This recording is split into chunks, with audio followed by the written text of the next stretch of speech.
ਅੱਜ ਦੇ ਆਪਣੇ ਕਰੰਟ ਅਫੇਅਰ 8 ਅਕਤੂਬਰ 2021 ਦੇ ਸਭ ਤੋਂ ਪਹਿਲਾ ਜਿਹੜਾ ਕਰੰਟ ਅਫੇਅਰ ਹੈ ਉਹ ਹੈਗਾ ਤੁਹਾਡੇ ਇੱਕ ਹੋਰ ਨੋਬਲ ਪ੍ਰਾਈਜ਼ ਬਾਰੇ ਸਾਹਿਤ ਵਿੱਚ, ਯਾਨੀ ਕਿ ਤੁਹਾਡੀ ਲਿਟਰੇਚਰ ਵਿੱਚ ਜਿਹਨੂੰ ਆਪਾਂ ਕਹਿੰਦੇ ਹਾਂ। ਠੀਕ ਹੈ, ਤੇ ਇਹ ਕਿਸੇ ਨਾ ਕਿਸੇ ਬਹੁਤ ਹੀ ਚੰਗੀ ਕਿਤਾਬ ਲਿਖਣ ਵਾਲੇ ਨੂੰ, ਕਿਸੇ ਬਹੁਤ ਹੀ ਵੱਡੇ ਮੁੱਦੇ ਨੂੰ ਚੱਕਣ ਵਾਲੇ ਤੁਹਾਡੇ ਜਿਹੜੇ ਹੈਗੇ ਆ ਉਹਨਾਂ ਨੂੰ ਦਿੱਤਾ ਜਾਂਦਾ ਹੈ। ਕੋਈ ਵੀ ਨੋਵਲਿਸਟ ਹੋਊਗਾ ਜਿਹਨੇ ਕੋਈ ਵੀ ਕਿਤਾਬ ਲਿਖੀ ਹੈ ਉਹਨਾਂ ਨੂੰ ਦਿੱਤਾ ਜਾਂਦਾ ਹੈ। ਇਸ ਸਾਲ ਇਹ ਦਿੱਤਾ ਗਿਆ ਤੁਹਾਡੇ ਤੰਜ਼ਾਨੀਆ ਦੇ ਇੱਕ ਨਾਗਰਿਕ ਨੂੰ, ਉਹਨਾਂ ਦਾ ਨਾਮ ਹੈ ਅਬਦੁੱਲਾ ਰੋਜ਼ਗਾਰ ਗੁਨਾਹ। ਇਹ ਜਿਹੜੇ ਤੁਹਾਡੇ ਨਾਵਲਕਾਰ ਹੈਗੇ ਆ, ਇਹਨਾਂ ਨੇ ਇੱਕ ਬਹੁਤ ਜ਼ਰੂਰੀ ਕਿਤਾਬ ਲਿਖੀ ਹੈ ਤੁਹਾਡੇ ਅਫਰੀਕਾ ਦੇ ਬਾਰੇ। ਅਫਰੀਕਾ ਵਿੱਚ ਕੀ ਸੀ ਕਿ ਵਰਲਡ, ਜਿਵੇਂ ਵਰਲਡ ਵਾਰ 1 ਦੇ ਟਾਈਮ ਜਦੋਂ ਆਪਣਾ ਪਹਿਲਾ ਵਿਸ਼ਵ ਯੁੱਧ ਹੋਇਆ, ਉਦੋਂ ਉੱਥੇ ਕਿਸ ਤਰੀਕੇ ਦਾ ਰਾਜ ਸੀ। ਠੀਕ ਹੈ, ਤੁਹਾਡੇ ਉੱਥੇ ਕਿੱਦਾਂ ਤੁਹਾਡੇ ਜਿਹੜੇ ਯੂਰਪ ਦੇ ਲੋਕ ਹੈਗੇ ਆ ਉਹਨਾਂ ਨੇ ਜਿਹੜੀਆਂ ਉੱਥੇ ਆਪਣੇ ਕਬਜ਼ਾ ਕੀਤਾ ਹੋਇਆ ਸੀ, ਕਿਸ ਤਰੀਕੇ ਨਾਲ ਲੋਕਾਂ ਨਾਲ ਵਿਵਹਾਰ ਕਰਦੇ ਸੀ, ਤੇ ਪਹਿਲੇ ਵਿਸ਼ਵ ਯੁੱਧ ਜੋ ਹੋਇਆ ਉਹਨਾਂ ਨੇ ਸਭ ਕੁਝ ਉਹਦੇ ਅੰਦਰ ਲਿਖਿਆ ਹੋਇਆ। ਤੇ ਉਹ ਜਿਸ ਸੋਹਣੇ ਤਰੀਕੇ ਨਾਲ ਦਿਖਾਇਆ, ਲੋਕਾਂ ਦੇ ਦਰਦ ਉਹ 'ਚ ਕਵਰ ਕੀਤੇ ਆ, ਪੂਰਾ ਇਤਿਹਾਸ ਉਹ ਦਿਖਾਇਆ, ਉਸ ਚੀਜ਼ ਨੂੰ ਸਰਹਾਉਂਦੇ ਹੋਏ ਉਹਨਾਂ ਨੂੰ ਇਹ ਪੁਰਸਕਾਰ ਦਿੱਤਾ ਗਿਆ, ਨੋਬਲ ਆਪਣਾ ਪ੍ਰਾਈਜ਼।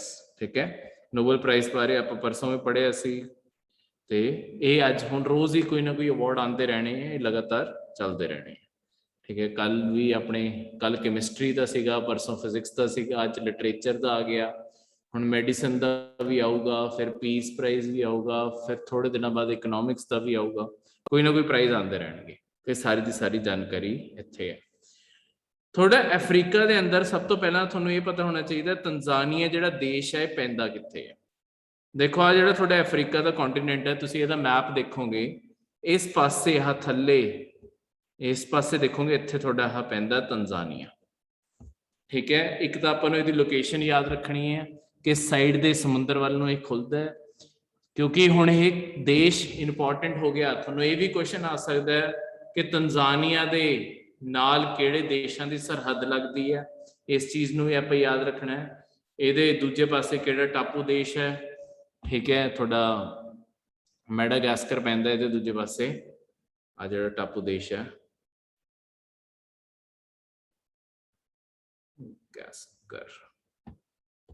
ਠੀਕ ਹੈ, ਮੈਡਾਗਾਸਕਰ ਪੈਂਦਾ, ਤੇ ਇਹਨੂੰ ਵੀ ਆਪਾਂ ਇੱਥੇ ਯਾਦ ਰੱਖਣਾ ਹੈ, ਮੈਡਾਗਾਸਕਰ ਪੈਂਦਾ ਇਸ ਪਾਸੇ। ਅਗਲਾ ਜਿਹੜਾ ਹੁਣ ਤੁਹਾਡਾ ਕਰੰਟ ਅਫੇਅਰ ਹੈ ਉਹ ਇੱਕ ਸਪੈਸ਼ਲ ਤਰੀਕੇ ਦੇ ਇੰਜਨ ਬਾਰੇ ਹੈ, ਕ੍ਰਾਇਓਜੈਨਿਕ। ਜੇ ਦੇਖੋ ਕਦੀ ਵੀ ਤੁਹਾਨੂੰ ਕ੍ਰਾਇਓ ਵਰਡ ਆਊਗਾ ਨਾ, ਤੁਹਾਨੂੰ ਇੱਕ ਤਾਂ ਪੇਪਰ ਸਭ ਤੋਂ ਆਸਾਨ ਕੁਐਸਚਨ ਇਹੀ ਆ ਸਕਦਾ, ਕ੍ਰਾਇਓਜੈਨਿਕ ਦਾ ਮਤਲਬ ਕੀ ਹੈ। ਕੋਈ ਵੀ ਚੀਜ਼ ਜਿਹੜੀ ਘੱਟ ਟੈਂਪਰੇਚਰ ਤੇ, ਘੱਟ ਤਾਪਮਾਨ ਤੇ ਘੱਟ ਕੰਮ ਕਰ ਰਹੀ ਹੋਊਗੀ, ਉਹਨੂੰ ਆਪਾਂ ਕ੍ਰਾਇਓਜੈਨਿਕ ਕਹਿੰਦੇ। ਕੋਈ ਵੀ ਜਿਹੜੀ ਵੀ ਜਿੱਥੇ ਵੀ ਠੰਡ ਹੋਊਗੀ, ਠੰਡੀ ਚੀਜ਼ ਹੋਊਗੀ, ਠੰਡੇ ਤਾਪਮਾਨ ਤੇ ਕੰਮ ਕਰਨ ਵਾਲੀ ਚੀਜ਼ ਹੋਊਗੀ, ਕੁਝ ਵੀ, ਉਹਨਾਂ ਨੂੰ ਆਪਾਂ ਕ੍ਰਾਇਓ ਕਹਿੰਦੇ, ਕ੍ਰਾਇਓਜੈਨਿਕ। ਠੀਕ ਹੈ, ਤਾਂ ਕਿਤੇ ਵੀ ਜਿਵੇਂ ਆਪਾਂ 0 ਡਿਗਰੀ ਤੋਂ, ਯਾਨੀ ਕਿ 0 ਡਿਗਰੀ ਸੈਲਸੀਅਸ ਤੋਂ ਜੋ ਵੀ ਥੱਲੇ ਹੋਊਗਾ ਉਹਨੂੰ ਆਪਾਂ ਕ੍ਰਾਇਓਜੈਨਿਕ ਕਹਾਂਗੇ, ਤਾਪਮਾਨ 'ਚ। ਤੇ ਹੁਣ ਇਹ ਇੰਪੋਰਟੈਂਟ ਕਿੱਥੇ ਆ, ਹੁਣ ਇੰਪੋਰਟੈਂਟ ਕਿੱਥੇ ਆਉਂਦਾ, ਮੈਂ ਤੁਹਾਨੂੰ ਉਹ ਪੂਰੀ ਵੱਡੀ ਡਿਟੇਲ ਸ਼ੀਟ ਤੇ ਸਮਝਾਉਣਾ। ਅੱਜ ਦਾ ਕਰੰਟ ਅਫੇਅਰ ਕਿਸ ਚੀਜ਼ ਨਾਲ ਜੁੜਿਆ ਹੋਇਆ। ਦੇਖੋ ਜਿਹੜੇ ਆਪਾਂ ਰਾਕਟ ਲਾਂਚ ਕਰਦੇ ਆ, ਆਪਣੇ ਆਪਾਂ ਜਿਹੜੇ ਸਪੇਸ 'ਚ ਰਾਕਟਸ ਭੇਜਦੇ ਆ, ਲਾਂਚ ਵਹੀਕਲ ਆਪਣੇ, ਉਹਨਾਂ ਨੂੰ ਜਦੋਂ ਆਪਾਂ ਧਿਆਨ ਨਾਲ ਦੇਖੀਏ, ਤੁਸੀਂ ਰਾਕਟ ਲਾਂਚ ਵਿੱਚ ਹਮੇਸ਼ਾ ਦੇਖੋਗੇ ਇਕੱਲਾ ਰਾਕਟ ਨਹੀਂ ਜਾਂਦਾ, ਉਹਦੇ ਨਾਲ ਬਹੁਤ ਵੱਡੇ ਵੱਡੇ ਨਾ ਤੁਹਾਡੇ ਇੰਜਨ ਜੁੜੇ ਹੁੰਦੇ ਆ ਜਿਨ੍ਹਾਂ ਚੋਂ ਅੱਗ ਨਿਕਲ ਰਹੀ ਹੁੰਦੀ ਹੈ। ਇਹ ਐਂਡ ਤੱਕ ਇਹ ਸਾਰੇ ਦੇ ਸਾਰੇ ਨਹੀਂ ਪਹੁੰਚਦੇ ਹੁੰਦੇ। ਜਿਵੇਂ ਮੈਂ ਤੁਹਾਨੂੰ ਸਪੇਸ ਦਾ ਸਟੇਸ਼ਨ ਦਿਖਾਵਾਂ ਤਾਂ ਦੇਖੋ, ਜਿਵੇਂ ਆਪਣਾ ਅਮਰੀਕਾ ਦਾ ਇਹ ਜਹਾਜ਼ ਬਣਿਆ ਹੋਇਆ, ਇਹ ਲਾਂਚ ਹੋ ਰਿਹਾ, ਇਹਦੇ ਅੰਦਰ ਜਿਹੜਾ ਫਾਈਨਲੀ ਸਪੇਸ ਵਿੱਚ ਪਹੁੰਚਣਾ ਹੈ ਨਾ, ਉਹ ਸਿਰਫ ਆਹ ਵਾਲਾ ਹਿੱਸਾ ਹੈ, ਆਹ ਵਾਲਾ ਹਿੱਸਾ ਜਿਹੜਾ ਅੱਗੇ ਬਣਿਆ ਹੋਇਆ।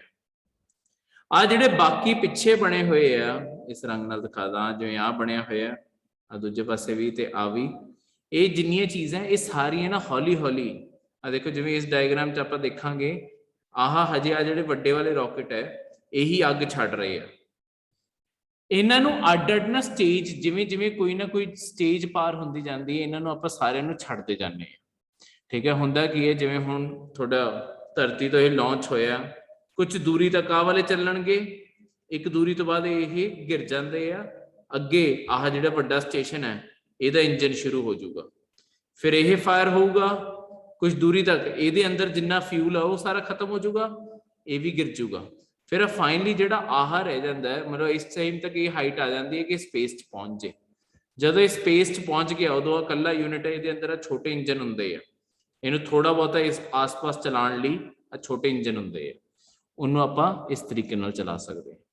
ਪਰ ਹੁਣ ਦੇਖੋ ਤੁਸੀਂ ਕੋਈ ਵੀ, ਹੁਣ ਆਪਾਂ ਇਹਨਾਂ ਦਾ ਯੂਜ਼ ਕਿੱਥੇ ਕਰਦੇ ਹਾਂ, ਆਪਾਂ ਕਿਸੇ ਵੀ ਮਨੁੱਖ ਨੂੰ ਆਪਾਂ ਸਪੇਸ 'ਚ ਭੇਜਣਾ, ਠੀਕ ਹੈ, ਜਾਂ ਤਾਂ ਕਿਸੇ ਮਨੁੱਖ ਨੂੰ, ਜਿਵੇਂ ਹੁਣ ਆਪਾਂ ਮੂਨ ਤੇ ਭੇਜਣ ਲੱਗੇ, ਚੰਦ ਤੇ ਭੇਜਣ ਲੱਗੇ, ਕਿਤੇ ਹੋਰ ਅੱਗੇ ਜਾ ਕੇ ਮੰਗਲ ਗ੍ਰਹਿ ਤੇ ਭੇਜਣ ਦਾ ਸੋਚ ਰਹੇ ਆ, ਇਹ ਲੋਕਾਂ ਨੂੰ ਭੇਜਣ ਲਈ, ਜਾਂ ਕੋਈ ਆਪਾਂ ਜਦੋਂ ਬਹੁਤ ਵੱਡੀ ਸੈਟੇਲਾਈਟ ਲਾਂਚ ਕਰਨੀ ਹੈ, ਹੁਣ ਸੈਟੇਲਾਈਟ ਨਾਲ ਕੀ ਹੁੰਦਾ, ਤੁਸੀਂ ਇਹਦੇ ਉੱਤੇ ਕੋਈ ਵੀ ਇਨਸਟਰੂਮੈਂਟ ਜੋੜਦੇ ਜਾਓਗੇ ਨਾ, ਕੋਈ ਵੀ ਨਵੀਂ ਚੀਜ਼ ਜੋੜਦੇ ਜਾਓਗੇ, ਕੋਈ ਕੈਮਰਾ ਜੋੜਤਾ, ਕੋਈ ਐਕਸ-ਰੇ ਸਕੈਨਰ ਜੋੜਤਾ, ਕੁਝ ਵੀ ਜੋੜਤਾ, ਇਹਦਾ ਭਾਰ ਵੱਧਦਾ ਜਾਊਗਾ ਨਾ, ਜਿੰਨਾ ਵੀ ਇਹਦਾ weight ਹੈ, ਜਿਹੜਾ ਭਾਰ ਸੀ ਉਹ ਇਹਦਾ ਵੱਧਦਾ ਜਾਊਗਾ। ਠੀਕ ਹੈ, ਆਹ ਹਰ ਚੀਜ਼ ਦਾ ਆਪਣਾ ਆਪਣਾ ਭਾਰ ਹੁੰਦਾ ਨਾ, ਤਾਂ ਉਨੀ ਹੀ ਤੁਹਾਡੀ ਜਿਹੜੀ ਸੈਟੇਲਾਈਟ ਹੈ ਉਹ ਉਨੀ ਹੀ ਭਾਰੀ ਹੁੰਦੀ ਜਾਊਗੀ। ਤਾਂ ਜਿੰਨਾ ਭਾਰੀ ਸਮਾਨ ਹੋਊਗਾ ਉੱਡਾ ਹੀ ਤਕੜਾ ਰਾਕਟ ਚਾਹੀਦਾ ਹੋਊਗਾ। ਤਾਂ ਹੁਣ ਮੈਂ ਕੀ ਕਰਾਂ ਕਿ ਕੋਈ ਵੱਡੀ ਸੈਟੇਲਾਈਟ ਜੇ ਮੈਂ ਸਪੇਸ 'ਚ ਪਹੁੰਚਾਣੀ ਹੈ ਤਾਂ ਕਿਸ ਤਰੀਕੇ ਨਾਲ ਪਹੁੰਚਾਵਾਂ। ਹੁਣ ਦੇਖੋ ਕੋਈ ਵੀ ਚੀਜ਼ ਦੇ ਦੋ ਤਰੀਕੇ ਆ, ਜਾਂ ਤਾਂ ਮੈਂ ਜਿਹੜਾ ਮੇਰਾ ਰਾਕਟ ਜਾ ਰਿਹਾ ਹੈ, ਮੈਂ ਰਾਕਟ ਨੂੰ ਇੰਨਾ ਸ਼ਕਤੀਸ਼ਾਲੀ ਬਣਾ ਦਾਂ ਕਿ ਉਹ ਸਭ ਕੁਝ ਸਪੇਸ 'ਚ ਪਹੁੰਚਾ ਦੇ, ਤਾਂ ਮੈਂ ਰਾਕਟ ਨੂੰ ਤਕੜਾ ਬਣਾਉਣ 'ਚ ਲੱਗੂਗਾ ਤਾਂ ਕਿ ਇਹ ਸਪੇਸ 'ਚ ਪਹੁੰਚਾ ਦੇ। ਜਾਂ ਮੈਂ ਕੀ ਕਰੂੰਗਾ ਕਿ ਕਿਸੇ ਚੀਜ਼ ਦਾ ਜੇ ਮੈਂ ਭਾਰ ਘੱਟ ਕਰਦਾ, ਕਿਸੇ ਤਰੀਕੇ ਨਾਲ ਭਾਰ ਘੱਟ ਕਰ ਲਾਂ, ਤਾਂ ਵੀ ਤਾਂ ਜਿਹੜੇ ਹੁਣ ਦੇ ਐਗਜ਼ਿਸਟਿੰਗ ਇੰਜਨ ਵੀ ਹੈਗੇ ਆ ਉਹ ਵੀ ਵੱਡੀ ਤੋਂ ਵੱਡੀ ਚੀਜ਼ ਸਪੇਸ 'ਚ ਪਹੁੰਚਾ ਦੇਣਗੇ। ਇੱਥੇ ਹੀ ਕੰਮ ਆਉਂਦਾ ਆਪਣੇ ਕ੍ਰਾਇਓਜੈਨਿਕ ਇੰਜਨ ਦਾ, ਉਹ ਆਪਣੇ ਭਾਰ ਘਟਾਉਣ 'ਚ ਮਦਦ ਕਰਦੇ ਆ ਚੀਜ਼ਾਂ ਦੀ। ਕਿਸ ਤਰੀਕੇ ਨਾਲ, ਦੇਖੋ ਹੁਣੇ ਜਿਹੜੇ ਆਹ ਆਪਾਂ ਟੈਂਕਰ ਭੇਜ ਰਹੇ ਆ ਨਾ, ਜਿਹੜੇ ਆਹ ਨਾਲ ਫਿਊਲ ਦੇ ਟੈਂਕਰ ਜਾ ਰਹੇ ਆ, ਇਹਨਾਂ ਨਾਲ ਇੱਕ ਗੈਸ ਵੀ ਇਹਨਾਂ ਦੇ ਅੰਦਰ ਭਰ ਕੇ ਭੇਜਣੀ ਪੈਂਦੀ ਹੈ, ਜੋ ਲਗਾਤਾਰ ਆਹ ਏਡੀ ਅੱਗ ਜਿਹੜੀ ਬਲ ਰਹੀ ਹੈ ਇਸ ਗੈਸ ਦੇ ਨਾਲ ਹੀ ਬਲਦੀ ਹੈ। ਕਿਹੜੀ ਗੈਸ ਆ ਉਹ ਜਿਹੜੀ ਜਲਦੀ ਹੈ ਅੱਗ ਦੇ ਅੰਦਰ? ਆਕਸੀਜਨ। ਤਾਂ ਤੁਹਾਨੂੰ ਆਹ ਕਿੰਨੇ ਟੈਂਕ ਇੱਥੇ ਸਿਰਫ ਆਕਸੀਜਨ ਦੇ ਭਰ ਕੇ ਭੇਜਣੇ ਪੈਂਦੇ ਆ ਤਾਂ ਕਿ ਆਕਸੀਜਨ ਲਗਾਤਾਰ ਜਲਦੀ ਰਵੇ, ਤੇ ਉਹਦੇ ਨਾਲ ਜਿਹੜਾ ਧਮਾਕਾ ਹੋ ਰਿਹਾ ਆ ਥੱਲੇ, ਇਹਦੇ ਨਾਲ ਤੁਹਾਡਾ ਰਾਕਟ ਸਪੇਸ ਚਲਾ ਜਾਵੇ। ਹੁਣ ਜੇ ਮੈਂ ਚਾਹਨਾ ਕਿ ਕਿਸੇ ਤਰੀਕੇ ਨਾਲ ਇਹਨੂੰ ਹਲਕਾ ਕਰ ਦਈਏ, ਤਾਂ ਸਭ ਤੋਂ ਬੈਸਟ ਤਰੀਕਾ ਹੈ ਕਿ ਆਕਸੀਜਨ ਨੂੰ ਕਿਸੇ ਹੋਰ ਤਰੀਕੇ ਨਾਲ ਲੈਣ ਦੀ ਆਪਾਂ ਕੋਈ ਤਕਨੀਕ ਬਣਾ ਲਈਏ।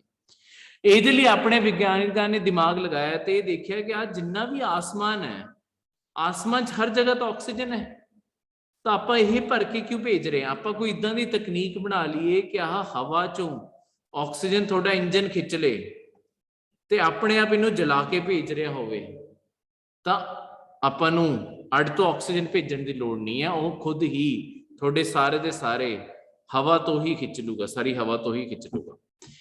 ਤਾਂ ਇਹ ਕ੍ਰਾਇਓਜੈਨਿਕ ਇੰਜਨ 'ਚ ਕੀ ਹੁੰਦਾ ਹੈ? ਕ੍ਰਾਇਓਜੈਨਿਕ ਇੰਜਨ ਦੀ ਜਿਹੜੀ ਸ਼ੇਪ ਹੁੰਦੀ ਹੈ ਨਾ, ਉਹਨਾਂ ਦੇ ਅੰਦਰ ਇੱਕ ਇਦਾਂ ਦਾ ਇੰਸਟਰੂਮੈਂਟ ਬਣਾਇਆ ਜਾਂਦਾ ਹੈ ਕਿ ਆ ਜਿਹੜਾ ਸਾਈਡ ਤੇ ਰਸਤਾ ਹੈ ਨਾ, ਇਹ ਰਸਤਾ ਸਾਈਡ ਤੇ ਬਹੁਤ ਹੀ ਪਤਲਾ ਰਹਿ ਜੇ। ਦੇਖੋ ਇੱਕ ਰਿਲੇਸ਼ਨ ਹਮੇਸ਼ਾ ਯਾਦ ਰੱਖਿਓ, ਤਾਪਮਾਨ ਤੇ ਤੁਹਾਡੇ ਮਤਲਬ ਟੈਂਪਰੇਚਰ ਤੇ ਤੁਹਾਡੇ ਪ੍ਰੈਸ਼ਰ ਦੇ ਵਿੱਚ, ਤੁਹਾਡੇ ਦਬਾਅ ਤੇ ਤੁਹਾਡੇ ਤਾਪਮਾਨ ਦੇ ਵਿੱਚ ਟੈਂਪਰੇਚਰ ਤੇ ਪ੍ਰੈਸ਼ਰ ਦਾ ਰਿਲੇਸ਼ਨ ਹਮੇਸ਼ਾ ਨਾ ਇਨਵਰਸ ਹੁੰਦਾ, ਉਲਟਾ ਹੁੰਦਾ। ਯਾਨੀ ਕਿ ਜਦ ਵੀ ਤੁਹਾਡਾ ਹਾਈ ਟੈਂਪਰੇਚਰ ਹੋਊਗਾ, ਜਦੋਂ ਤੁਹਾਡਾ ਟੈਂਪਰੇਚਰ ਵਧਣ ਲੱਗੂਗਾ, ਤੁਹਾਡਾ ਪ੍ਰੈਸ਼ਰ ਹਮੇਸ਼ਾ ਲੋ ਹੋਊਗਾ। ਤੇ ਇਹ ਤੋਂ ਉਲਟਾ ਕਿ ਜਦੋਂ ਹਾਈ ਪ੍ਰੈਸ਼ਰ ਹੋ ਗਿਆ, ਟੈਂਪਰੇਚਰ ਲੋ ਹੋ ਜਾਊਗਾ, यानी कि लो टेम्परेचर का मतलब है हाई प्रेशर। ਹੁਣ ਇਹ ਜਿਹੜੇ ਇੰਜਨ ਬਣਾਏ ਜਾਂਦੇ, ਇੰਜਨ ਨੂੰ ਇਦਾਂ ਉੱਤੇ ਵਾਲੀ ਸਾਈਡ ਨੂੰ ਲਗਾਇਆ ਜਾਂਦਾ। ਹੁਣ ਜਿਵੇਂ ਰਾਕਟ ਤੁਹਾਡਾ ਉੱਤੇ ਨੂੰ ਜਾ ਰਿਹਾ, ਕਿ ਇਦਾਂ ਉੱਤੋਂ ਦੀ ਹਵਾ ਉੱਤੇ ਨੂੰ ਜਾ ਰਿਹਾ ਤਾਂ ਉੱਤੇ ਨੂੰ ਹਵਾ ਖਿੱਚਦਾ ਰਵੇ। ਹੁਣ ਇਹਦੇ ਅੰਦਰ ਜਦੋਂ ਹਵਾ ਆਊਗੀ, ਦੇਖੋ ਹਵਾ ਦੇ ਅੰਦਰ ਤਾਂ ਸਾਰੀਆਂ ਗੈਸਸ ਹੈ, ਇੱਥੇ ਤੇ ਫਿਲਟਰ ਲਾ ਦਿੱਤਾ ਜਾਂਦਾ ਹੈ।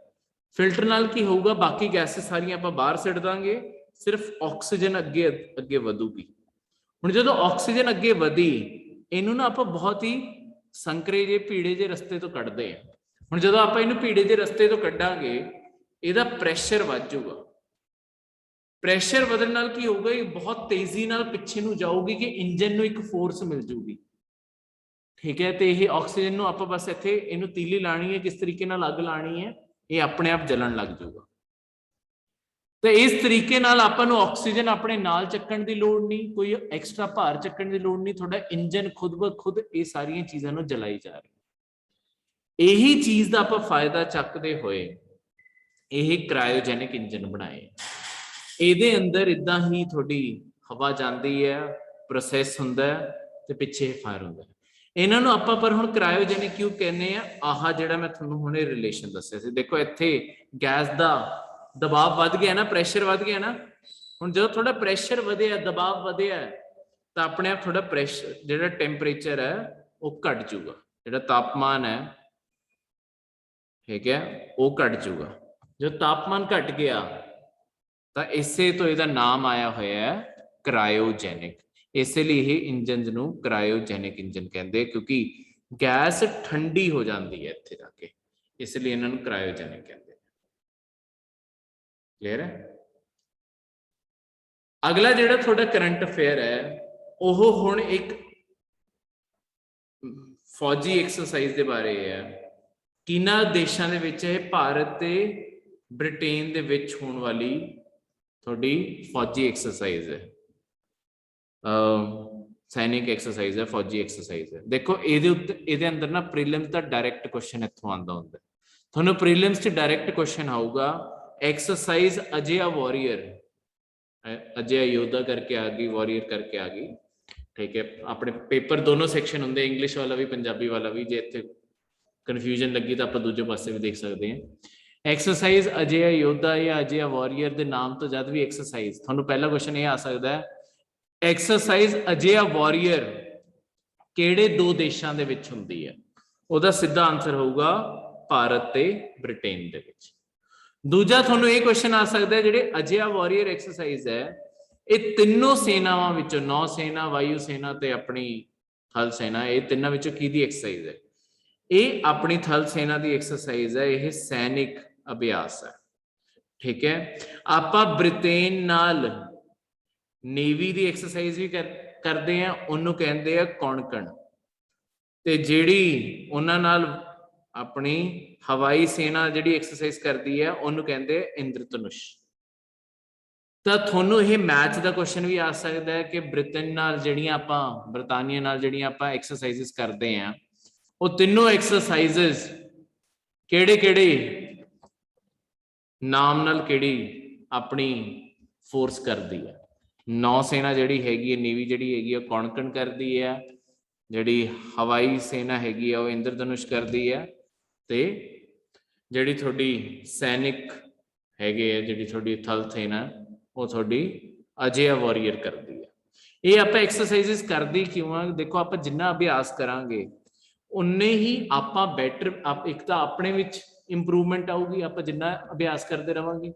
दूजा जी आपां नूं कदी भी इकट्ठे मिल के युद्ध ते जाना पिया आपां नूं ते बरतानिया नूं, आपां नूं ये पता होगा कि आपां किस तरीके नाल हिसाब किताब बिठाना है कि अपने पूरी कोऑर्डिनेशन बनी रहे, पूरा मिलके आपां लड़ाई लड़ सके। तो इस तरीके नाल यह किया जाता।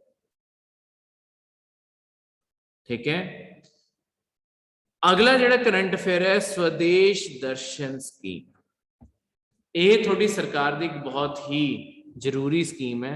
देखो थोड़े जिहड़ा भारत है ना, भारत विच हुण लोकां नूं नौकरियां देण लई बहुत सारे मौके है जिहड़े हजे होर जिन्हां दी तरक्की कराउण वाली है, हजे उन्हां नूं पूरी तरह डिवेलप करांगे तां नौकरियां लग जाणगीਆਂ। उवें ही हैगा तुहाडा टूरिज्म। ठीक है, जदों तुहाडे टूरिस्ट भारत विच आउणगे, ਇਹ ਜਿਹੜੇ ਟੂਰਿਸਟ ਭਾਰਤ ਵਿੱਚ ਆਣਗੇ ਹੁਣ ਆਪਣੇ ਨਾਲ ਡਾਲਰ ਤੇ ਹੋਰ ਪੈਸੇ ਲੈ ਕੇ ਆਣਗੇ।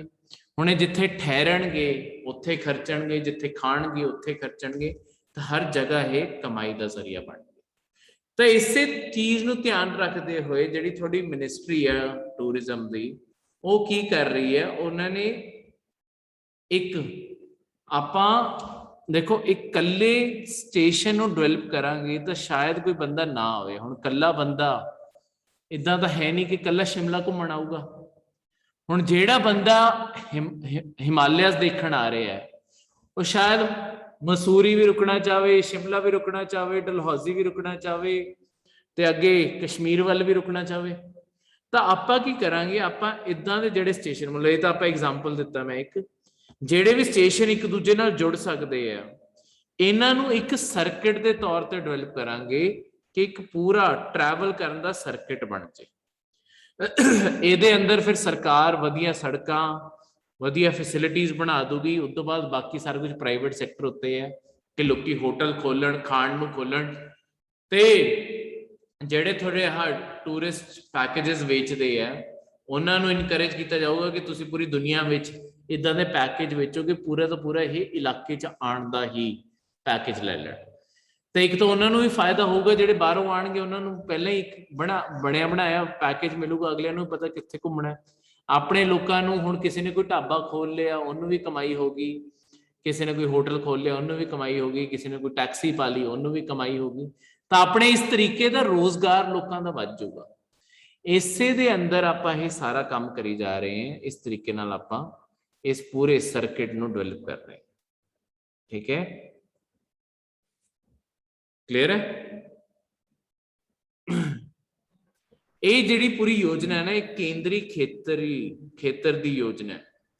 ਇਹਦਾ ਕੀ ਮਤਲਬ ਹੈ, ਇਹਦੇ ਅੰਦਰ 100% 100% ਜਿਹੜਾ ਪੈਸਾ ਹੈ ਉਹ ਥੋੜੀ ਕੇਂਦਰ ਦੀ ਸਰਕਾਰ, ਭਾਰਤ ਸਰਕਾਰ ਦਊਗੀ।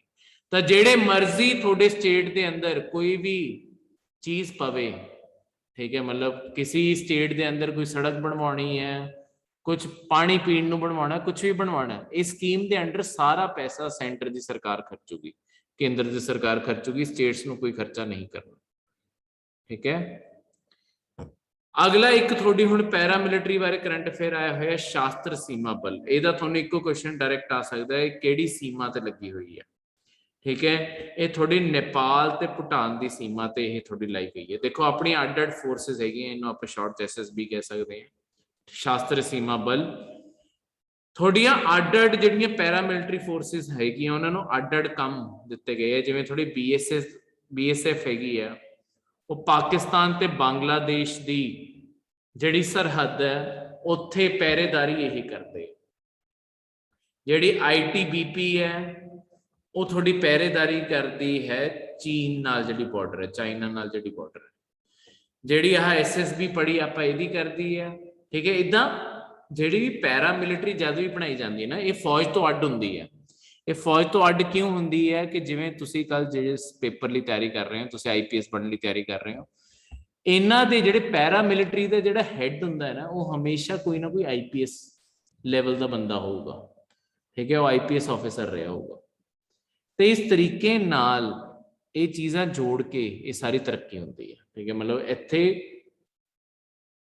ਇਹ ਜਿਹੜੀ ਪੂਰੀ ਫੌਜ ਦੀ ਜਿਹੜੇ ਇਸ ਦੇ ਅੰਦਰ, ਮਤਲਬ ਤੁਸੀਂ ਇਸ ਫੌਜ ਦੇ ਤਰੱਕੀ ਕਰਨਾ ਚਾਹੁੰਦੇ ਹੋ, ਇਸ ਫੌਜ ਦੇ ਰੈਂਕ ਤੇ ਪਹੁੰਚਣਾ ਚਾਹੁੰਦੇ ਹੋ, ਤੁਹਾਨੂੰ IPS ਬਣਨਾ ਪਊਗਾ। ਇਹ 'ਚ ਆਪਣੇ ਖੁਦ ਦੇ ਜਿਹੜੇ ਇਹਦੇ ਲੋਕ ਹੁੰਦੇ ਆ ਉਹ ਇਸ ਲੈਵਲ ਤੱਕ ਤਰੱਕੀ ਕਰਕੇ ਨਹੀਂ ਪਹੁੰਚਦੇ, IPS ਲੈਵਲ ਦੇ ਲੋਕ ਹੁੰਦੇ ਆ।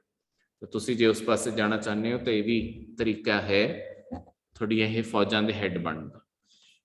ਠੀਕ ਹੈ, ਦੂਜਾ ਇਹ ਜਿਹੜੀ ਪੈਰਾਮਿਲਟਰੀ ਹੁੰਦੀਆਂ ਇਹ ਤੁਹਾਡੇ ਰੱਖਿਆ ਮੰਤਰਾਲੇ ਕੋਲੇ ਨਹੀਂ ਹੁੰਦੀਆਂ, ਇਹ ਤੁਹਾਡੇ ਜਿਹੜਾ ਗ੍ਰਹਿ ਮੰਤਰਾਲੇ ਹੈ ਇਹ ਉਹਨਾਂ ਕੋਲੇ ਹੁੰਦੀ ਹੈ। ਜਿਹੜਾ ਆਪਣਾ ਹੋਮ ਮਿਨਿਸਟਰੀ ਹੈ ਉਹਨਾਂ ਦੇ ਅੰਡਰ ਆਉਂਦੀ ਹੈ, डिफेंस मिनिस्ट्री के अंडर नहीं आती।